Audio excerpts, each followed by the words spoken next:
परीक्षित, विदुर जी धृतराष्ट्र के यहाँ पर महामंत्री के पद पर थे। एक बार जब सभी कौरव मिलकर के पांडवों को लाक्षागृह में जलाकर मारने का षड्यंत्र रच रहे थे, विदुर जी को जैसे ही पता चला, विदुर जी धृतराष्ट्र के पास गए, जाकर के कहते हैं कि धृतराष्ट्र, ये अधर्म होने से रोक लो, ऐसा पाप मत होने दो। इतने में दुर्योधन आया। दुर्योधन ने कहा कि आप हमारे पिताजी को हमारे खिलाफ भड़का रहे हैं, जाओ हम तुम्हें महामंत्री पद से निष्कासित करते हैं।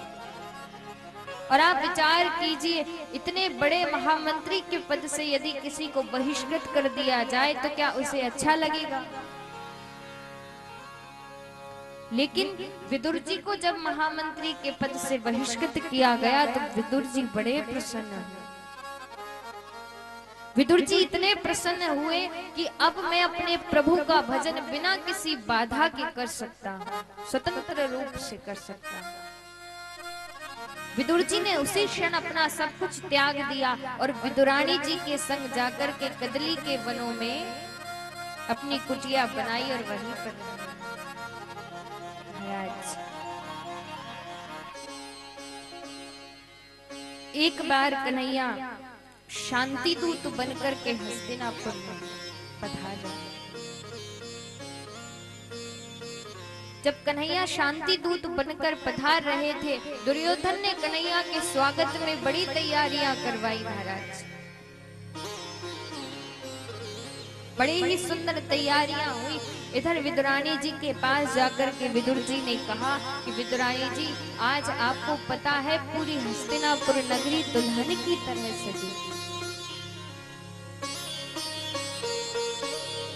विदुरानी जी ने कहा कि मुझे पता तो है कि हस्तिनापुर नगरी दुल्हन की तरह सजी है, लेकिन क्यों सजी है ये मुझे नहीं पता। विदुर जी कहते हैं, विदुरानी जी, आज हमारे कन्हैया हस्तिनापुर में शांति दूत बनकर पधार रहे हैं, तो उनकी बड़ी ही सुंदर रथ यात्रा है। विदुरानी जी बड़े ही उदास मन से कहती हैं कि अब हमें कन्हैया का दर्शन कैसे होगा,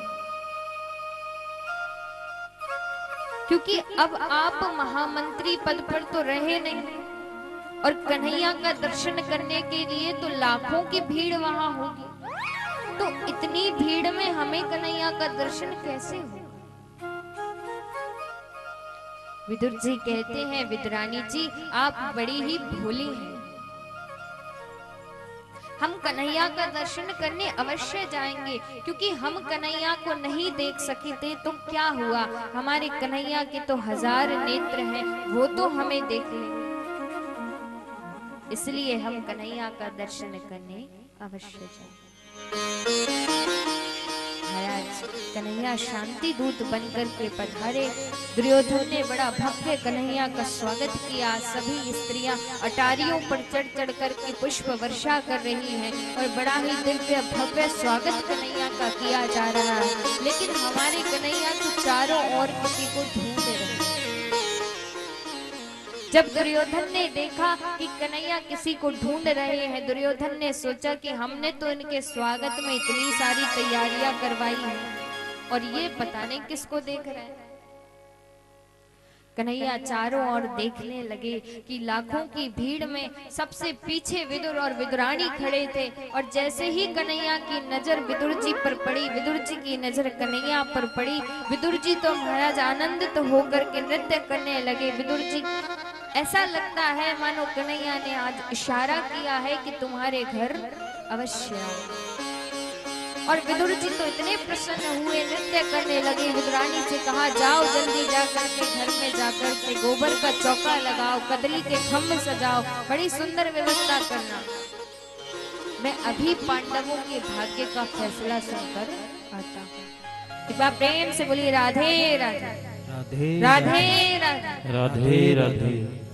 तो महाराज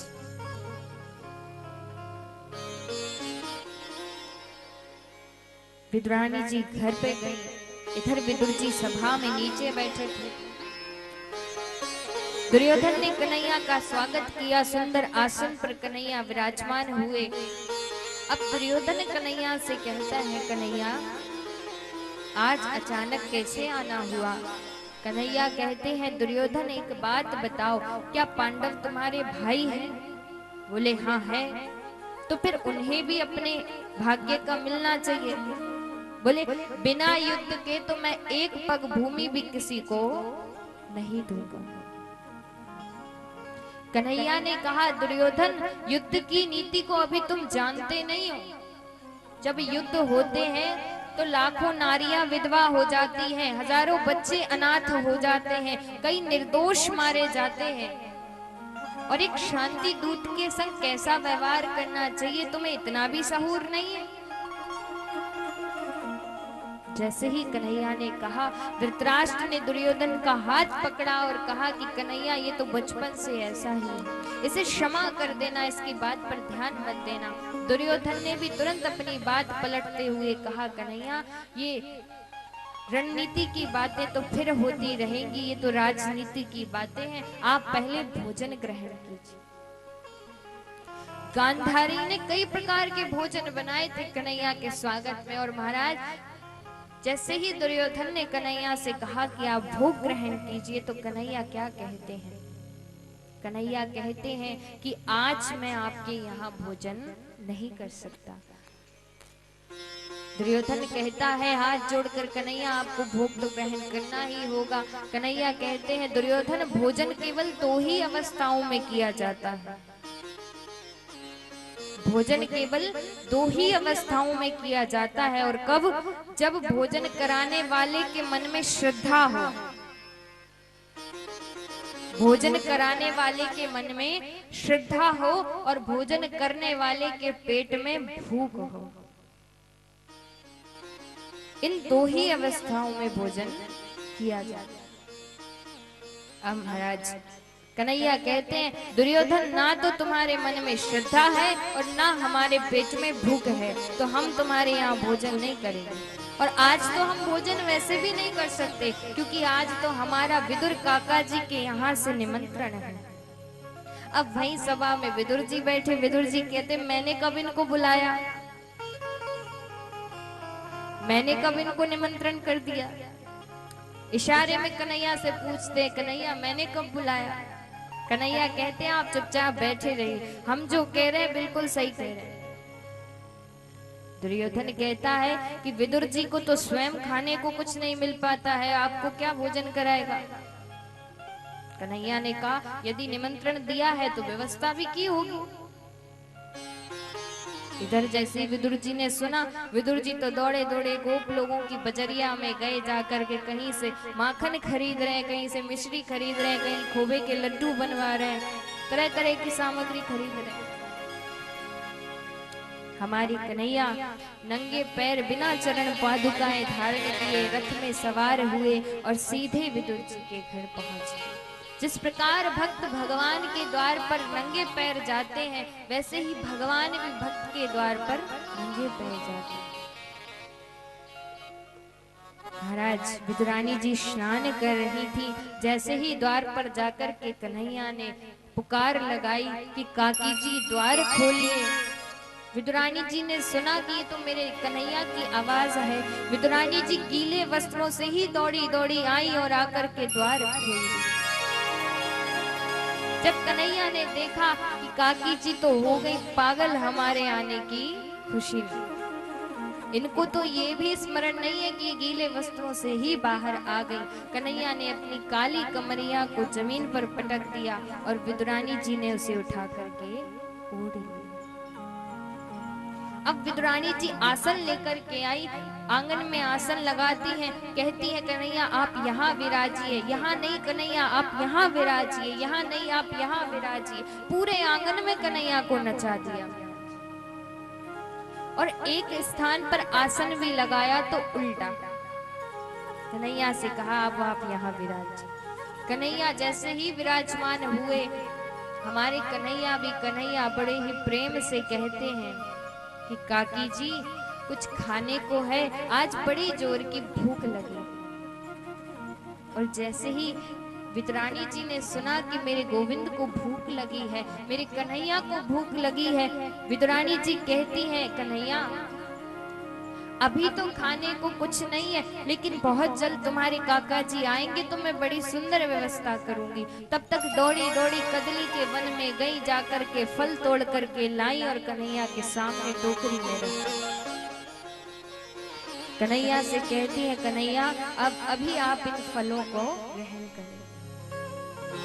कन्हैया से बात करती जा रही है और महाराज एक केले का फल लिया, उसमें से छिलका निकाल निकाल करके कन्हैया को पकड़ा दिया और उसकी गिरी गिरी को जमीन पर पटक दिया। छिलका छिलका कन्हैया को दे रही है और गिरी गिरी को नीचे डाल देती है। और महाराज हमारे कन्हैया भी कन्हैया बड़े ही प्रेम से छिलके खाए। एक छिलका खाया, दो छिलके खाए, खाते जा रहे हैं खाते जा रहे हैं। महाराज कम से कम 35 छिलके खा गए। अब वो तो भगवान है, उनको थोड़ी ना कुछ होने वाला।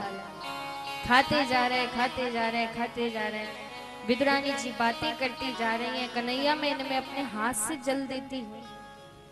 कन्हैया कहते, काकी जी बड़े ही मीठे फल हैं। इतने में विदुर जी आए। विदुर जी ने आकर के पुकार लगाई, अरे विदुरानी जी द्वार खोलिए। जैसे विदुरानी जी दौड़ी दौड़ी गई, जाकर के विदुर जी से कहती, क्या हुआ? विदुर जी कहते हैं कि अभी कन्हैया आते होंगे, आप सुंदर व्यवस्था कीजिए, ये सामग्री लीजिए। विदुरानी जी कहती कि आते होंगे कि वो तो आ गए। बोले आ गए? अरे हाँ उनको तो 1 घंटा हो गया। अच्छा। विदुर जी दौड़े दौड़े भीतर आए, आकर के प्रणाम किया और जैसे देखते हैं कि कन्हैया छिलके खा रहे। विदुर जी ने विदुरानी जी को बड़ी जोर की डांट लगाई और कहते हैं कि पहली बार कन्हैया हमारे घर आए और आप उन्हें छिलके खिला रहे हैं। महाराज जैसे ही विदुर जी ने डांट लगाई, विदुरानी जी की प्रेम रूपी समाधि टूट गई। और जब प्रेम रूपी समाधि टूटी, विदुरानी जी कहती है, अरे कन्हैया मुझे क्षमा करना, मुझसे बहुत बड़ी भूल हो गई। मुझे नहीं पता था कि मैं आपको छिलके खिला रही हूं। मुझे तो अभी पता चला कि मैं आपको छिलके खिला रही थी। कन्हैया मुझे क्षमा कर देना। फिर विदुरानी जी कहती है, कन्हैया एक बात समझ में नहीं आई। मुझे तो पता नहीं था कि मैं आपको छिलके खिला रही थी, पर आपको तो पता था कि आप छिलके खा रहे हैं, आपने भी हमसे नहीं कहा। कन्हैया कहते हैं, ओहो तो हम छिलके खा रहे थे। सच कहें काकी जी, हमको भी अभी पता चला कि हम छिलके खा रहे हैं। तो विदुर जी बार बार विदुरानी जी को डांटते हैं और खोए के लड्डू ला करके कन्हैया के सामने करते हैं और कहते, कन्हैया इसमें से उठा करके आप भोग ग्रहण कीजिए। कन्हैया ने उसमें से एक लड्डू लिया और जैसे ही ग्रहण किया, महाराज कन्हैया कहते, काका जी एक बात कहें। बोलिए कन्हैया। बोले जो स्वाद उन छिलकों में था वो इन लड्डुओं में तो नहीं है। जो स्वाद उन छिलकों में था वो इन लड्डुओं में तो नहीं है, क्योंकि ये लड्डू खिलाकर तो आप मात्र औपचारिकता निभा रहे हैं। लड्डू खिलाकर आप औपचारिकता निभा रहे हैं, लेकिन काकी जी ने जो किया वो उन्होंने प्रेम में किया।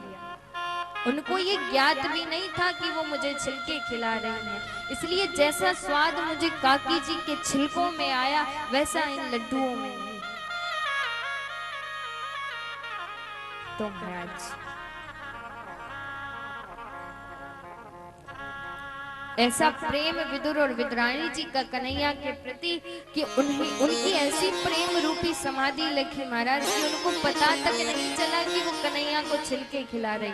आप हम सभी के घर पर कोई संत आते हैं या कोई भी सज्जन पुरुष आते हैं तो हम उनके लिए कितनी सुंदर व्यवस्था करते हैं। एक एक चीज का ध्यान रखते हैं कि कहीं कोई अपराध ना हो जाए, कहीं कोई दोष ना रह जाए, कहीं कोई गलती ना हो जाए। एक एक चीज को साफ करके बड़े ही शुद्धता के साथ भोजन परोसते हैं। यदि हमारे घर भगवान आएंगे तो क्या हम उनको छिलके खिलाएंगे? नहीं खिला सकते महाराज। लेकिन प्रेम हो तो ऐसा हो कि उस प्रेम में याद भी ना रहे कि हम कर क्या रहे।